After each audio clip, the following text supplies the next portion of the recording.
नमस्कार। हिंगोली जिल्ह्यातील सर्व शाळा मुख्याध्यापकांना सूचित करण्यात येते की काल रात्रीपासून अतिवृष्टी हिंगोली जिल्ह्यामध्ये होत असल्यामुळे काही शाळांच्या परिसरामध्ये पाणी किंवा रस्त्यातील अडथळ्यांमध्ये पाणी निर्माण झालेलं असू शकते। याबाबत माननीय जिल्हाधिकारी यांच्या निरोपानुसार आज हिंगोली जिल्ह्यातील सर्व शाळांना सुट्टी जाहीर करण्यात येत आहे।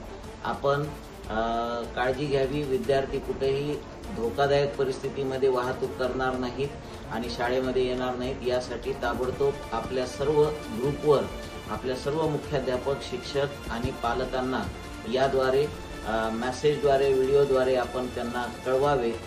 तसेच अतिवृष्टी परिस्थितीमध्ये जर समजा शाळांच्या इमारती कुठे आपल्याला निवासासाठी वगैरे देण्याचं काम पडत असेल तर त्या ठिकाणी आपण संबंधित गाव पातळीवर शाळांच्या इमारतीची जी चाबी असेल ती उपलब्ध ठेवावी, याची दक्षता घ्यावी। आपण सर्वांनी काळजी घ्यावी असे आवाहन जिल्हा प्रशासनाच्या वतीने आपल्याला करण्यात येत आहे। धन्यवाद।